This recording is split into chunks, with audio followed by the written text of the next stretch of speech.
하나님의 말씀입니다. 5장 17절에 마태복음. 내가 율법이나 선지자나 폐하러 온 줄로 생각지 말라. 폐하러 온 것이 아니요 완전케 하려 함이로라. 아멘.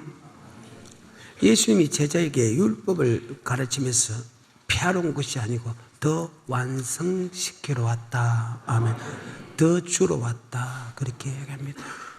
산상수훈은 신구약에 있어서 정말로 중요합니다. 이 산상수훈을 모르면 신약이 천국 가는 구원론이 해석을 할 수 없습니다. 그래서 반드시 산상수훈을 통과해야 됩니다. 그래서 예수님의 말씀 중에서 산상수훈이 제일 먼저 있습니다. 그것을 다시 설명한 것이 그 뒤에 요한계시록까지가 다 산상수훈 안에 들어있다는 거예요. 산상수훈에 보게 되면 팔복이 나옵니다. 주님께서 산에 올라가 앉으시니 제자들이 나아온지라. 제자는 것은 주는 그리스도시요 살아계신 하나님의 아들로 고백한 사람입니다. 마태복음 16장 16절 주는 그리스도시요 살아계신 하나님의 아들로 고백하면 하나님 아버지 네 고백에 멀리 세운다 교회. 그래서 예수 믿는 사람은 주님 앞에 나와야 됩니다. 주님은 어디 계시나? 주님은 성전에 계신다. 아멘. 성전에서 오게 되면 주님께 뭘 주냐? 마태복음 16장 16절에 주는 그리스도시요 살아계신 하나님의 아들 고백하니까 바빌론 시몬아 복이 있다. 그것을 알게 한 것은 헬류의 하나님이다. 네 고백에 교회를 세우니 엄부의 건설에 하지 못한다. 열면 닫을 자가 없고 닫으면 열 자가 없는 바로 천국의 열쇠를 준다. 여러분 왜 성전에 와야 됩니까? 성전에 오게 되면 예수님이 천국에 들어가는 말씀을 준다. 아멘. 요한복음 6장 68절입니다. 시몬 베드로가 대답하되 주여 영생의 말씀이 계심에 우리가 네게로 가오리까. 영생의 말씀은 오직 주님만이 영생의 말씀을 준다. 요한복음 14장 1절에 너는 마음에 근심하지 말라. 하나님이 또 나를 믿으라. 내 아버지 집에 갈 곳이 많도다. 내가 내게 일렀으리라. 내가 너를 위하여 처소를 예배하러 가서 그 처소가 예배되면 다시 와서 너희를 나 있는 곳으로 너희를 영접하리라. 너희가 그 천국 가는 길을 알지? 그때 도마가 나는 그건 잘 모르는데요. 아니 3년 동안 똑같이 배웠는데 왜 너는 안 믿네? 내가 곧 길이요 진리요 생명이다. 나로 말미암지 않고선 결단코 하늘나라에 들어갈 수 없느니라. 오직 주님에만 우리에게 영생의 말씀을 준다. 아멘. 다시 요한복음 6장 27절입니다. 썩는 양식을 위하여 일하지 말고 영생하도록 있는 양식을 위하여 하라. 이 양식은 인자가 너에게 주리니. 이 양식은 인자가 너에게 준다. 오직 인자 하나님이 사람이 됐다. 하나님만이 천국에 가는 말씀을 준다. 아멘. 그 말입니다. 그래서 주여 뭐의 말씀이 있사오니 내가 곧 길이요 진리요 생명이다. 나로 말미암지 않고서는 결정 하늘나라에 들어갈 수 없느니라. 예수를 고백하는 사람에게 우리가 교회 생활을 해야 될 이유가 바로 예수님을 통해서 천국에 가는 말씀을 받기 때문이다. 그래서 여러분 내 말을 들으시지 말아야 되고 우리는 예수 그리스도의 말씀을 들어야 된다. 그 예수 그리스도께서 지금 산상수훈에서 자 내가 전능자 하나님이지 내가 못할 일 없지 하면서 예수 나의 구주 고백한 사람에게 나는 이러이러한 복을 주는 하나님이다 해가지고 팔복을 설명합니다. 아멘. 팔복을 설명하고 그 다음에 너는 세상의 빛이다. 세상의 소금이다. 네가 빛과 소금의 역할을 할 때 아버지의 영광을 돌린다. 그 빛과 소금의 역할이 바로 천국 가는 말씀이다. 아멘. 네가 빛과 소금의 역할을 하지 않으면 하나님께 버림받는다. 하나님 버림받은 증거가 무엇인가 하나 세상 사람에게 밟힌다. 그러면서 오늘 본문의 말씀 내가 율법과 선제조로 폐하러 온 줄로 생각하지 마라. 폐하러 온 것이 아니고 완전케 하러 왔다. 아멘. 이 완전케 하는 게 브레디노 브레레오 대하게 하러 왔다. 보태게 했다. 구약의 율법과 신약의 율법이 같은 율법입니다. 같은 율법입니다. 율법인데 구약의 율법이 그대로 넘어오면서 거기에서 더하게 하러 왔다. 아멘. 그러면 이 율법이 무엇이냐 이 말입니다. 바로 천국에 들어가는 열쇠다. 다른 말로 천국에 들어가는 말씀이다. 다른 말로 영생의 말씀이다. 그러면 구약에서 율법은 무엇을 해석한다? 바로 율법은 생명이다. 신명기 32장 46절입니다. 그들에게 이르되 내가 오늘날 너에게 증거한 모든 말을 너희 마음에 두고 너희 자녀에게 명하여 이 율법의 모든 말씀을 지켜 행하게 하라. 자, 율법의 모든 말씀을 지켜야 하라. 이는 너에게 허사가. 예수 믿는 사람에게 율법을 지키면 지킬 필요 없다, 지킬 필요 없다. 그 시대도 그랬다. 그 시대도. 구약의 전체 시대가 예수를 믿는 사람은 율법 지킬 수 없다는 생각을 계속 마귀가 집어여 줍니다. 사람을 통해서. 근데 거기에 넘어간 사람이 거의 대부분이라는 거예요. 율법은 허상 아니고 뭐다? 생명, 즉 영생의 말씀인데, 지금도 율법을 지킬 필요 없다고 하는 사람들이 구약의 시대나 주님 시대나 성령 시대나 계시록 시대나 동일하게 있다는 거예요. 참 신기하지. 왜 그럴까? 지금도 마귀가 역사하고 있다. 아멘. 우는 사자와 같이 산길처럼 예수 피만 믿으면 된다. 예수 피만 믿으면 된다. 결코 율법 지킬 필요 없다. 율법 지킬 수 없다. 이렇게 설명합니다. 그런데 구약의 율법도 지킬 수 있다. 신명기 30장 11절. 내가 오늘날 내게 명한 이 명령은 내게 어려운 것도 아니요 어려운 것도 아니라 먼 것도 14절에 오직 그 말씀이 내게 심히 가까워서 내 입에 있으며 내 마음에 있은즉 내가 이를 행할 수 있느니라. 행할 수 있다. 율법이 어려운 거 아닙니다. 율법은 지킬 수 있다는 거예요. 이미 예수를 고백할 때도 지킬 수 있는 힘도 준다. 지킬 수 있다는 거예요. 근데 그 지킬 수 있는 그 율법이 헛사가 아니고 영생, 생명 얻는 법이다. 아멘. 자, 그러면서 주님께서 내가 이 땅에 내려왔다 해서 율법 사라진 게 아니다. 갈라디아서 3장 22절 이후에 몽학 선생의 율법은 사라졌다. 그 몽학 선생의 율법은 아담의 원죄를 타고났는데 그 원죄를 없애기 위하여 예수 십자가 피가 필요하다. 그래서 몽학 선생의 율법, 성경에 말하면 정확하게 죄의 율법으로 놉니다. 그 죄의 율법은 예수 피 믿음을 통해서 사라진다. 예수 피 믿는 것은 성령이 아니고서는 주님 나의 구주를 고백할 수 없다. 고백할 때 몽학 선생의 율법, 즉 원죄의 율법은 예수 믿음을 통해서 사라졌다. 그 예수 믿는 그 사람에게 이제는 율법 전체를 행할 의무를 가졌다. 이 율법은 바로 영생 얻는 율법이다. 아멘. 자, 갈라디아서 3장 22절부터. 그러나 성경이 모든 것을 죄 아래 가두었으니 이는 예수 그리스도를 믿음으로 말미암은 약속을 믿는 자들에게 주려 함이니라. 믿음이 오기 전에 우리가 율법 아래 자, 매인받고 예수를 믿기 전에는 우리가 율법 아래 할 때 이 죄는 아담의 원죄를 타고난다. 로마서 5장 12절에 이러므로 한 사람으로 말미암아 죄가 세상에 들어오고 죄로 말미암아 사망이 왔나니 이와 같이 모든 사람이 죄를 지었으므로 사망이 모든 사람에게 이르렀느니라. 아멘. 아담이 죄를 지었는데 그 아담의 후손은 그 아담의 죄를 타고나기 때문에 사망이 이르고 아버지 영광에 천국에 들어갈 수 없다. 아멘. 그런데 예수를 믿기 전에는 우리가 율법 아래 갇혔다는 것은 이 율법은 바로 아담의 원죄의 율법이다. 아멘. 갇혔다는 것. 아담의 지금 죄의 원죄를 타고난 그것은 예수를 믿음을 통해서 살았다. 그래서 그 원죄는 우리를 그리스도 앞으로 인도한다. 몽학 선생의 뜻은 어떤 사람을 어떤 곳으로 인도한다. 원죄를 타고난 우리는 율법을 지켜서 원죄가 사라진 게 아니고 예수 피로서 사라지기 때문에 우리를 그리스도 앞으로 십자가 앞으로 인도하는 몽학 선생이 되었다. 아멘. 자, 갈라디아서 3장 23절. 믿음이 오기 전에 우리가 율법 아래 매인바 되고 계시될 믿음의 때까지 갇혔느니라. 이와 같이 율법이 우리를 그리스도에게로 인도하는 몽학 선생이 되어. 자, 여기 율법은 죄의 율법 맞죠? 원죄는 그리스도 앞으로 인도하는 몽학 선생, 십자가 앞으로 인도하는 몽학 선생. 그 원죄를 없이 할 수 있는 것은 오직 예수 십자가밖에 없다. 아멘. 그래서 율법이 그리스도 앞으로 인도하는 몽학 선생이 되어 할 때, 여기에 몽학 선생은 누구를 누구 앞으로 인도한다? 아담의 원죄를 타고난 것은, 그 죄를 없이 할 수 있는 것은 오직 예수 피밖에 없다. 그래서 에베소 1장 7절, 그 피로 구속 제삼을 받았다. 이름을 예수라라, 우리를 죄에서 구원할 자다. 아멘. 그 말입니다. 자, 에베소 1장 7절입니다.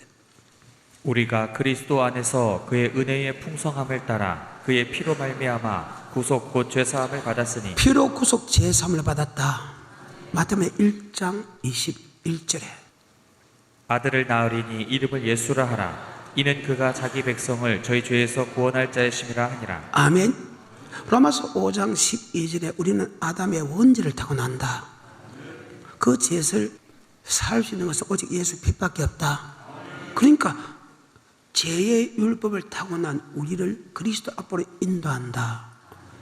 바로 그 율법은 죄의 율법, 즉 원죄의 율법이다. 아멘.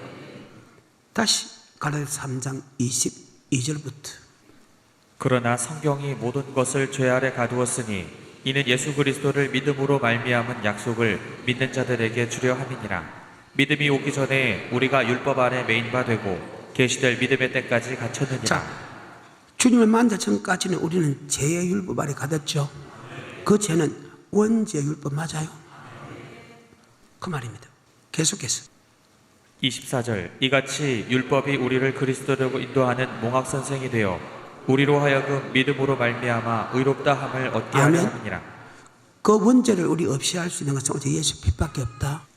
우리를 그리스도 앞으로 인도하는 몽학 선생이 되었다. 그리고 그 믿음을 통해서 그 율법은 사라졌다. 예수의 믿음을 통해서 원죄 율법은 사라졌어. 그런데 갈라디아서 5장 3절에 보게 되면 예수 나의 구주를 고백한 사람, 즉 원죄 율법이 사라진 사람에게 율법 전체를 향할 의무를 가졌다. 이 율법은 갈라디아서 3장 몽학 선생의 율법하고는 전혀 다른 율법이다. 그래서 율법은 크게 두 가지 율법인데, 하나는 몽학 선생의 율법과 영생 얻는 율법으로 나눠진다. 갈라디아서 5장 3절입니다. 내가 할례를 받는 각 사람에게 다시 증거하노니 그는 율법 전체를 행할 의무를 가진 자라. 할례를 받았다는 예수 나의 구주로 고백했다. 예수 나의 고백했다는 것은 죄에서 해방됐다. 죄에서 원죄에서 해방됐다. 몽학 선생의 율법에서 해방됐다. 그 사람에게 율법 전체를 향할 의무의 율법은 갈라디아서 말하는 몽학 선생의 율법이 아니고 신명기 30장 46절에 영생 얻는 율법이다. 누가복음 10장 25절에 영생 얻는 율법이다. 자, 누가복음 10장 25절입니다. 어떤 율법사가 일어나 예수를 시험하여 가로되 선생님 내가 무엇을 하여야 영생을 얻으리까? 예수께서 이르시되 율법에 무엇이라 기록되었으며 내가 어떻게 읽느냐? 대답하여 가로되 내 마음을 다하며 목숨을 다하며 힘을 다하며 뜻을 다하여 주 너의 하나님을 사랑하고 또한 내 이웃을 내 몸과 같이 사랑하라 하였나이다. 예수께서 이르시되 아멘. 이를 행하라. 그러면 살리라. 예수 믿는 사람에게 율법, 즉 갈라디아서 말하는 몽학 선생의 율법이 사라진 우리에게, 죄의 율법이 사라진 우리에게 다시 율법을 준 것은, 그 율법은 하나님의 사랑하라는 율법이다. 이웃을 사랑하는 율법인데, 그 사랑하는 율법은 바로 영생 얻는 법이다. 자, 그것을 머릿속에 염두에 두고 주님께서 산에 올라가 앉았으니 제자들이 나왔다는 것은 이미 제자는 주는 그리스도시요 살아계신 하나님 앞에 고백한 사람이다. 갈라디아서 말하는 3장에 말하는 몽학 선생인 죄의 율법은 사라진 그들에게 하면 주님께서 말씀을 가르친다.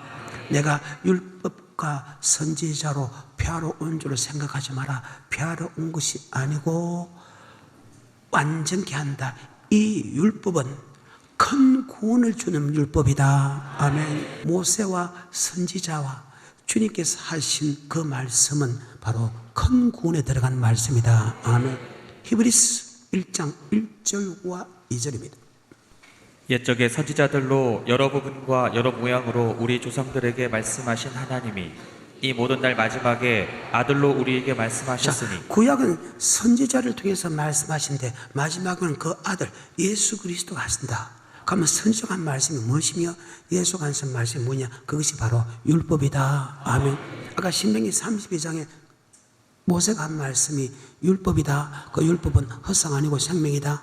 주님께서 신약에 들어가서 마지막 날 주님께서 하신 말씀이 마태복음 5장에서 제일 먼저 하신 말씀이 내가 율법과 선지자로 폐하러 온 줄로 생각하지 않아. 폐하러 온 것이 아니고 완전케 한다. 이 율법이다. 아멘. 구약에서는 선지자를 통해서 여러 모양으로 이야기하신 그 하나님께서 신약에 들어와서 그 아들을 통해서 우리에게 말씀하신다. 히브리서 2장입니다. 그러므로 모두 들은 것을 우리가 더욱 간절히 삼갈지니 6장 모든 들은 것을 더 간절히 삼갈지다. 아멘. 혹 흘러 떠내려갈 것입니다. 아버지의 말씀을 받았다면 반드시 그 말씀대로 지키게 된다. 그런데 말씀을 받았는데 한쪽이 있고 한쪽이 흘린다. 즉 순종하지 않을까 염려한다는 거예요. 그런데 그 선지자와 주님께서 하신 말씀이 큰 구원에 들어간다. 죄에서 구원하고 믿음의 결국 영혼의 구원이 있다. 이 큰 구원은 영혼의 구원이다. 아멘. 이름을 예수라라 죄에서 구원받은 구원이 있고 믿음의 결국 영혼의 구원인데 바로 영혼에 들어가는 구원의 말씀, 즉 천국에 들어가는 말씀이다. 아멘. 2장 1절과 2절입니다. 그러므로 모든 들은 것을 우리가 더욱 간절히 삼갈지니 혹 흘러 떠내려갈까 염려하노라. 천사들로 하신 말씀이 견고하게 되어 모든 범죄함과 순종치 아니함이 공변된 도움을 받았거든 우리가 이같이 큰 구원을 등한히 여기면 어찌 피하리요. 이 구원은 처음에 주로 말씀하신 바요 들은 자들이 우리에게 확증한 바니 하나님도 표적들과 아멘. 신약이 와서 주님을 통해서 이 큰 구원에 들어간 말씀을 설명했다. 아멘. 큰 구원은 어떤 구원이냐? 구원이란 말이 성경에 있는데 여기서 그냥 구원과 큰 구원을 나눈다면 자 마태복음 1장 21절의 구원을 죄에서 구원이라 합니다. 마태복음 1장 21절입니다. 아들을 낳으리니 이름을 예수라 하라. 이는 그가 자기 백성을 저희 죄에서 구원할 자의 자기 백성을 신이라. 죄에서 구원했다. 이것을 유다서 1장 3절에 세상에서 구원이라 한다. 유다서 1장 5절입니다. 3절부터 읽으면 시간이 없기 때문에 5절입니다. 너희가 본래 법사를 알았으나 내가 너희로 다시 생각나게 하고자 하노라. 주께서 백성을 애굽에서 구원하여 내시고 자, 세상에서 뭐하여 내시고 후에 믿지 않은 자를 멸했다는 것은 큰 구원에 들어가지 못했다. 여러분 세상에서 구원했다 해도 아멘. 주님이 주시는 영생의 말씀을 믿지 않으면 반드시 멸망당한다. 다시 5절입니다. 너희가 본래 범사를 알았으나 내가 너희로 다시 생각나게 하고자 하노라. 주께서 백성을 애굽에서 구원하여 내시고 후에 믿지 아니하는 자들을 멸하셨으며 자, 애굽에서 구원받았다 할지만 믿지 않은 사람을 갖다 멸했다는 것은 큰 구원을 받지 못했다. 아멘. 그러면 큰 구원은 무엇이냐? 히브리서 9장 27절에 한 번 죽는 것은 사람에게 정하신 것이요 그 후에는 심판이 있으리니 한 번 죽는 것은 정한 그 위에 심판이 있다. 아멘. 10장 30절에 원수 갚는 것이 내게 있으니 내가 갚으리라 하시고 또다시 주께서 그의 백성을 심판하리라 자, 그의 말씀하신 백성은 것을 첫 번째 구원을 받았죠. 이름을 예수라라 우리를 죄에서 구원받았죠. 그의 백성은 예수를 고백한 사람이다. 예수를 고백하면 이름을 예수라라 우리를 죄에서 구원받았다. 죄에서 구원받은 사람을 심판한다. 큰 구원에 들어갈 것이냐 영원한 지옥 갈 것이냐를 하나님이 심판한다. 그 말입니다. 10장 38절에 오직 나의 의는 믿음으로 말미암아 살리라. 또한 뒤로 물러가면 내 마음이 저를 기뻐하지 아니하리라 하셨느니라. 우리는 뒤로 물러가 침륜에 빠질 자가 아니요 오직 영혼을 구원함에 이르는 믿음을 가진 자니 영혼을 구원함에 이르는 믿음이다. 그럼 이거는 과거사가 아니고 미래사다 하며 교회 안에 심판이 있고 그의 백성을 심판한다면 우리는 주님 앞에 심판할 때 천국에 들어가는 믿음을 가지게 된다. 의인은 예수 믿는 사람은 즉 죄에서 구원받은 사람은 믿음을 살아야 할 때 그 믿음은 내 영혼이 천국 가는 믿음으로 살아야 된다. 아멘. 성경입니다. 어때요? 1등지다 베드로 동일한 말을 합니다. 우리가 말씀을 받았을 때, 천국하는 말씀을 받고 천국의 말씀을 시험이 와도 잠깐 근심하지 아니할 수나 도리어 크게 기뻐할 일은 그 믿음의 시련이 불로 연단하여도 없어지지 않는 정 같은 믿음이 돼서 주님께서 영광 가운데 나타날 때 우리도 그 영광 가운데 참여하기 위한 것이다. 믿음의 결국 영혼의 권이다. 천국에 들어가는 말씀을 줄 때, 그 말씀을 지킬 때 여러 가지 시험이 온다. 성경입니다. 큰 구원을 다른 말로 말세에 나타난 예비된 구원이다. 주님이 재림할 때 들림받는 구원, 그를 뜻하죠. 베드로전서 1장 5절입니다. 너희가 말세에 나타내기로 예비하신 구원을 얻기 위하여 자, 말세에 나타난 예비된 구원이 뭐냐? 9절입니다. 믿음의 결국 곧 영혼의 구원을 믿음의 받느니라. 결국 곧 머리 영혼의 구원. 말세에 나타난 예비된 구원은 영혼의 구원이다. 자, 이런 거 나는 구원받았죠? 구원받았죠? 그 구원은 이름을 예수라 제서 구원이다. 자, 다시 마태복음 1장 21절. 여러분 구원받았죠? 하지만 영혼 구원은 받지 않았다. 영혼 구원은 내가 죽어서 받는 구원이다. 그래서 우리는 영혼 구원을 받기 위해서, 이것을 따르면 큰 구원을 받기 위해서 우린 정신 차려야 된다. 마태복음 1장 21절입니다. 아들을 낳으리니 이름을 예수라 하라. 이는 그가 자기 백성을 저희 죄에서 자, 구원할 이 자시니라. 죄는 원죄뿐만 아니라 일반 죄에서 우리를 구원한다. 자, 우리는 죄에서 구원받았죠. 근데 아직까지 큰 구원이 남아있잖아요. 큰 구원은 바로 말세에 나타난 예비된 구원이다.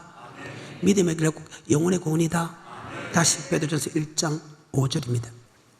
너희가 말세에 나타내기로 예비하신 구원을 얻기 위하여 자, 말세에 나타난 예비된 구원은 9절입니다. 믿음의 결국 곧 영혼의 구원을 받으니라. 믿음의 결국 곧 뭐의 구원? 근데 성경상으로 보게 되면 예수 나의 구주를 고백한 사람에게 영생의 말씀이 줍니다. 그 영생의 말씀이 바로 율법이다.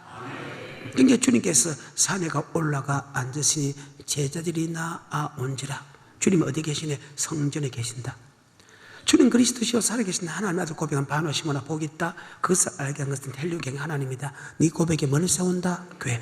열면 닫을 자가 없고 닫으면 열고 없는 천국의 열쇠를 준다. 바로 교회 가면 천국의 열쇠 준대. 그 열쇠가 천국이라는 말씀을 준다. 그래서 주여 뭐의 말씀이? 주님께서 주시는 영생의 말씀이다. 아멘. 그래서 교회에 되면 영생의 말씀이다. 그러니까 주님께서 산에 올랐다는 것은 산은 성전을 가리킨다. 예수 믿는 사람이 나오니까 주님께서 내가 영생 얻는 법은 절대 피하지 않았다. 이것을 다른 말로 내가 율법과 선자로 폐하러 온 줄로 생각하지 마라. 폐하러 온 것이 아니고 더 하게 하러 왔다. 보태 프로레어 하러 왔다. 아멘. 천지가 없어지기 위해서나 없어질 때도 율법은 1.1핵도 변하지 않는다는 거예요. 점과 핵이 틀리면 뜻이 달라집니다. 다시 한데 절대 없어지지 않는다. 천지가 율법은 1점에도 없어지지 않는다. 네가 이 율법 중에 지극히 작은 계명 하나 버리면, 네가 이 율법 중에 그대로 지키고 그대로 가르친 사람은 그대로 받는다. 자, 5장 17절입니다. 마태복음. 내가 율법이나 선지자나 폐하러 온 줄로 생각지 말라. 폐하러 온 것이 아니요 완전케 하려 함이로라. 진실로 너희에게 이르노니 천지가 없어지기 전에는 율법의 1.1핵이라도 반드시 없어지지 아니하고 다 이루리라. 그러므로 누구든지 이 계명 중에 지극히 작은 것 하나라도 버리고 또 그같이 사람을 가르치는 자는 천국에서 지극히 이 말은 네가 아무리 이 율법을 다 지키더라 해도, 네가 지키더라 해도 네가 이 율법의 지극히 작은 것 하나 버리고 그같이 가르치는 사람은 천국에서 지극히 작다 일컬음 받을 것이다. 천국에서 큰 자는 이런 사람이다. 그 말씀을 네가 그대로 지키고 그 말씀을 그대로 가르치는 자가 천국에서 크다 일컬음 받는다. 그 구절을 다시 19절. 그러므로 누구든지 이 계명 중에 지극히 작은 것 하나라도 버리고 또 그같이 사람을 가르치는 자는 천국에서 지극히 작다 일컬음을 받을 것이요 누구든지 이를 행하며 가르치는 자는 천국에서 크다 일컬음을 받으리라. 아멘. 그러면 예수님께 하신 이 율법이 뭐냐? 아까 예수님 전하는 이 율법이 뭐냐? 예수님 전하는 이 계명이 뭐냐? 바로 영생 얻는 법이다. 다시 5장 17절입니다. 내가 율법이나 선지자나 폐하러 온 줄로 생각지 말라. 폐하러 온 것이 아니요 완전케 하려 함이로라. 진실로 너희에게 이르노니 천지가 없어지기 전에는 율법의 1.1획이라도 반드시 없어지지 아니하고 다 이루리라. 그러므로 누구든지 이 계명 자, 중에 계명 동그라미. 율법은 계명이 동일한 말이다. 아멘. 율법이란 말과 계명이란 말은 동일하다. 아멘. 얘기입니다. 26장입니다. 44절부터 끝까지. 그런즉 그들이 대적의 땅에 거할 때에 내가 실어버리지 아니하며 미워하지 아니하며 아주 멸하지 아니하여 나의 그들과 세운 언약을 폐하지 자, 아니하니 언약을 폐하지 아니하느니. 언약의 말씀을 다른 말로 율법과 계명이란다. 45절에 내가 그들의 하나님이 되기 위하여 열방의 목전에 애굽에서 인도하여 낸 그들의 열조와 맺은 언약을 그들을 위하여 기억하리라. 나는 여호와니라. 이삭은 여호와께서 시내 산에서 자기와 이스라엘 자손 사이에 모세로 세우신 규례와 법도와 율법이니라. 자, 규례와 법도와 율법은 같은 말이다. 규례와 법도란 말과 율법은 같다. 택한자 뭐를 맺고 언약의 말씀이 규례와 법도고 언약의 말씀이 율법이다. 아멘. 27장입니다. 34절입니다. 이상은 여호와께서 시내 산에서 이스라엘 자손을 위하여 모세에게 명하신 계명이니라. 같은 시내산에서 말씀인데 어떤 때는 언약을 이렇게 했고 어떤 때는 율법을 이렇게 했고 어떤 때는 계명을 했다 하면 율법과 언약과 계명은 동일하다. 그것을 머릿속에 염두해 주고 다시 5장입니다. 마태복음 17절입니다. 19절까지입니다. 내가 율법이나 선지자나 폐하러 온 줄로 생각지 말라. 폐하러 온 것이 아니요 완전케 하려 함이로라. 진실로 너희에게 이르노니 천지가 없어지기 전에는 율법의 1.1획이라도 반드시 없어지지 아니하고 다 이루리라. 그러므로 누구든지 이 계명 중에 지극히 작은 것 하나라도 버리고 또 그같이 사람을 가르치는 자는 천국에서 지극히 작다 일컬음을 받을 것이요 누구든지 이를 행하며 가르치는 자는 천국에서 크다 일컬음을 받으리라. 아멘. 그러면 주님께서 율법을 폐하지 않고 율법을 정확히 정하라. 자, 예수 믿는 사람은 갈라디아서 말하는 모학선생 제1율법은 사라졌다. 아까 갈라디아서 5장 3절에 할례를 받은 각 사람에게 정가하니, 즉 예수를 나의 구주로 고백하고 모학선생의 율법이 사라진 그들에게 내가 정가하니 너는 율법 전체를 향할 의무를 가졌다 할 때 그 율법은 바로 신명기 30장 46절에 율법은 허상 아니고 생명, 즉 영생하는 법이다. 그 율법을 주님께서 그대로 전하면서 그 율법이 그대로 넘어온다는 거예요. 넘어오는데 다하게 하러 왔다 보태게 했다 하면 율법은 전혀 그대로 그 율법이 그대로 넘어옵니다. 변한 게 하나도 없습니다. 없고 단지 그게 보태게 하러 왔다 다하게 하러 왔다 이제 완전케 하러 왔다. 프레 디노 프레 레오라는 말을 씁니다. 다하게 하러 왔다 보태게 하러 왔다. 그러면 과연 구약의 율법에서 뺀 게 하나도 없다는 거예요. 그대로 다하게 하러 왔다. 그러면 마태복음 5장과 마태복음 7장에서 구약의 율법이 그대로 넘어오는데 영생 얻는 법이 넘어오는데 다하게 하고 보태게 하는데 뭐가 다하게 하러 보태게 한다는 것을 설명하는 것이 산상수훈이다.